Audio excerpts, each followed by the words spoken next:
নমস্কার বন্ধুরা, তোমাদের সবাইকে স্বাগত জানাই জিকে পয়েন্ট 365 ইউটিউব চ্যানেলের আরও একটি নতুন ভিডিওতে। আজ তোমাদের সাথে আমরা আলোচনা করব এসএসসি জিডি কনস্টেবল এক্সাম 2025-এর জন্য কিছু গুরুত্বপূর্ণ জিকে কোয়েশ্চেন অ্যান্সার। বিগত বছরের কোয়েশ্চেনের মধ্য থেকে বাছাই করা ইম্পর্টেন্ট কোয়েশ্চেন আমরা তোমাদের সাথে আলোচনা করব। তার সাথে থাকছে প্রশ্ন সংক্রান্ত অনেক গুরুত্বপূর্ণ তথ্য। এই যে এক্সট্রা নোটসগুলো তোমাদের সাথে আমরা আলোচনা করছি, এই এক্সট্রা নোটসগুলো তোমরা অবশ্যই খাতাতে নোট ডাউন করে ভালোভাবে তৈরি করবে। এই এক্সট্রা নোটসগুলো কিন্তু তোমাদের খুব হেল্প করবে পরীক্ষাতে, সেই কারণে তোমরা কেউ এই তথ্যগুলো মিস করবে না। তোমরা অবশ্যই ভিডিওটা শেষ পর্যন্ত দেখতে থাকো, ক্লাসটা কন্টিনিউ দেখতে থাকো এবং সঠিক উত্তর আমাদের কমেন্টে তোমরা জানানোর চেষ্টা করো। এর মাধ্যমে তোমাদের খুব ভালো একটা এক্সামের প্রিপারেশন হয়ে যাবে। ভিডিওটা যদি তোমাদের ভালো লাগে তাহলে অবশ্যই একটা লাইক করো, সাথে তোমার বন্ধুদের সাথে ভিডিওটা শেয়ার করো এবং তোমরা যদি আমাদের চ্যানেলে আজ নতুন হয়ে থাকো তাহলে অবশ্যই চ্যানেলটি সাবস্ক্রাইব করে পাশে থাকা বেল বাটনটা ক্লিক করে অল করে রাখো ফর অল নোটিফিকেশন। তাহলে চলো আজকের ক্লাসটা আমরা স্টার্ট করি। প্রতিদিন সকাল 8টায় আমাদের চ্যানেলে কিন্তু এসএসসি জিডি কনস্টেবল এক্সাম 2025-এর জন্য ক্লাস হচ্ছে। তোমরা প্রতিদিন ক্লাসগুলি কিন্তু করতে থাকো। তাহলে চলো আজকের প্রথম প্রশ্ন আমরা দেখে নিই। 1 নম্বর প্রশ্ন, ভারতের দ্বিতীয় চিফ অফ ডিফেন্স স্টাফ হিসেবে কাকে নিযুক্ত করা হয়েছে? সঠিক উত্তর কি হবে? অপশন ডি, লেফটেন্যান্ট জেনারেল অনিল চৌহানকে ভারতের দ্বিতীয় চিফ অফ ডিফেন্স স্টাফ হিসেবে নিযুক্ত করা হয়েছে। নেক্সট দেখি, ভারতীয় উপমহাদেশে পরিচিত লেখার প্রাচীনতম রূপটির নাম কি? সঠিক উত্তর হয়ে যাবে অপশন বি, সিন্ধু লিপি। নেক্সট প্রশ্ন দেখি, ভারতে কৃষকদের উপর সবুজ বিপ্লবের প্রভাব সম্পর্কে নিম্নলিখিত পড়ুন। এই দুটির মধ্যে কোন উত্তরটি ভুল সেটি তোমাদের বলতে হবে। ভুল বিবৃতিটি চয়ন করুন। তো কোনটি ভুল তোমাদের বলতে হবে। এতে রয়েছে সবুজ বিপ্লবের সূচনা কৃষকদের তাদের আয়ের স্তর বাড়াতে সাহায্য করেছিল, আর 2 নম্বর হচ্ছে কৃষি উৎপাদনশীলতা বৃদ্ধির জন্য কৃষকরা তাদের উদ্বৃত্ত আয় ফিরিয়ে দেয়। তো দুটির মধ্যে কোনটি ভুল? সঠিক উত্তর হবে অপশন বি, এ এবং বি কোনোটিই নয়, দুটিই কিন্তু ঠিক। নেক্সট প্রশ্ন দেখি, বড় সিন্ধু উৎসব দীপাবলির অনুরূপ, যা নিম্নলিখিত কোন উপজাতি দ্বারা উদযাপন করা হয়? সঠিক উত্তর হয়ে যাবে বড় সিন্ধু উৎসব দীপাবলির অনুরূপ, যা ভার্লি ও কোখনা এই দুটি উপজাতি দ্বারা উদযাপন করা হয়। অপশন এ হবে এখানে সঠিক উত্তর। নেক্সট প্রশ্ন, অলিম্পিক টেবিল টেনিস প্রতিযোগিতায় যদি পয়েন্ট 10-10-এর সমতায় থাকে তাহলে একজন খেলোয়াড়কে খেলাটি জিততে ড্যাশ পয়েন্ট লিডের জন্য চেষ্টা করতে হবে। কত পয়েন্ট লিডের জন্য চেষ্টা করতে হবে? সঠিক উত্তর হবে অপশন এ, 2 পয়েন্ট লিডের জন্য চেষ্টা করতে হবে। প্রশ্ন দেখি, ভারতের প্রথম অর্থনৈতিক জনগণনা রাজ্য কেন্দ্রশাসিত অঞ্চল ইউটিএস এর সহযোগিতায় ড্যাশ সময়ে লাক্ষাদ্বীপ ছাড়া সারা দেশে পরিচালিত হয়েছিল? কোন সময়ে? সঠিক উত্তর হবে অপশন এ, 1977 সালে লাক্ষাদ্বীপ ছাড়া সারা দেশে পরিচালিত হয়েছিল। নেক্সট দেখি, 2015 সালে ভারতের পরিকল্পনা কমিশনের জায়গায় কোন প্রতিষ্ঠানটি প্রতিষ্ঠিত হয়েছিল? সঠিক উত্তর হবে অপশন এ, নীতি আয়োগ। এটি 2015 সালে ভারতের পরিকল্পনা কমিশনের জায়গায় প্রতিষ্ঠিত হয়েছিল।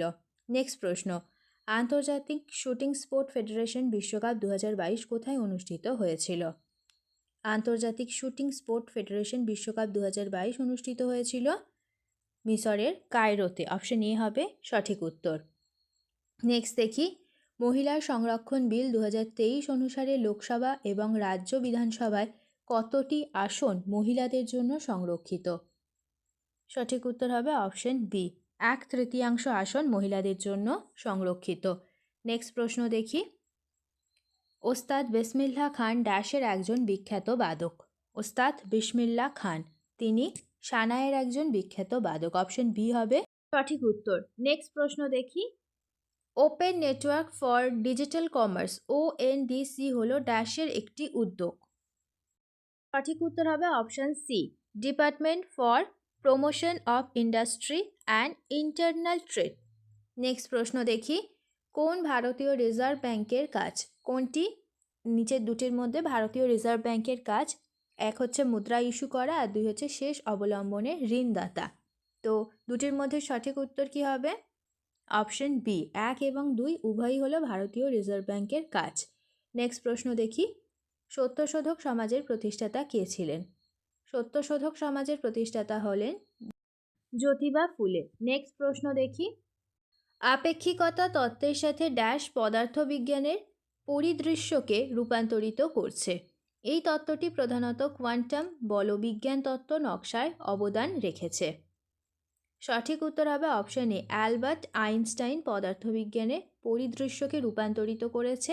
এই তত্ত্বটি প্রধানত কোয়ান্টাম বলবিজ্ঞান তত্ত্ব নকশায় অবদান রেখেছে। নেক্সট প্রশ্ন দেখি। পণ্ডিত বিরজু মহারাজ ছিলেন একজন ভারতীয় নৃত্যশিল্পী, সুরকার, গায়ক এবং ভারতে কত্থক নৃত্যের ড্যাশ কালকা বিন্দাদিন ঘরানার প্রবক্তা। সঠিক উত্তর হয়ে যাবে অপশন এ, লখনৌ। নেক্সট দেখি। লাবণী নৃত্যটি নিম্নের কোন রাজ্যের অন্তর্গত? লাবণী নৃত্যটি হল মহারাষ্ট্র রাজ্যের অন্তর্গত। অপশন সি হবে সঠিক উত্তর। নেক্সট প্রশ্ন। বিচারকের অপসারণের বিষয়ে নিম্নে প্রদত্ত বিবৃতিটি সম্পূর্ণ করুন। ভারতীয় সংবিধান। সঠিক উত্তর হবে অপশন বি, বিচারকদের অপসারণের জন্য একটি অত্যন্ত কঠিন পদ্ধতি নির্ধারণ করে। নেক্সট প্রশ্ন দেখি। রঙ্গস্বামী কাপ ড্যাশ খেলার সাথে যুক্ত। সঠিক উত্তর অপশন বি, হকি। নেক্সট প্রশ্ন। মেন্ডেলিভ যখন তার কাজ শুরু করেন সেই সময়ে কয়টি উপাদান পরিচিত ছিল? সঠিক উত্তর হবে অপশন সি, 63টি। নেক্সট প্রশ্ন। কোন ভারতীয় নৃত্যশিল্পী 2018 সালে ওডিসি নৃত্যের জন্য সঙ্গীত নাটক একাডেমি পুরস্কার জিতেছেন? সঠিক উত্তর option C, Surupa Sen. Next দেখি। আদমশুমারি 2011 অনুযায়ী নিম্নের কোন রাজ্যে মহিলা শিক্ষার হার সবচেয়ে বেশি? সঠিক উত্তর হয়ে যাবে অপশন সি, কেরালা। নেক্সট প্রশ্ন। ড্যাশ হলো অর্থ সরবরাহের সর্বাধিক ব্যবহৃত পরিমাপ? সঠিক হয়ে যাবে উত্তর অপশন সি, M3 হলো অর্থ সরবরাহের সর্বাধিক ব্যবহৃত পরিমাপ। নেক্সট প্রশ্ন। কোন ভারতীয় সঙ্গীতশিল্পী প্রথম গায়ক যিনি সর্বোচ্চ বেসামরিক সম্মান ভারতরত্ন পান? সঠিক উত্তর হবে অপশান সি, M.S. সুব্বলক্ষ্মী। তিনি ভারতের সর্বোচ্চ বেসামরিক সম্মান ভারতরত্ন পান। নেক্সট দেখি।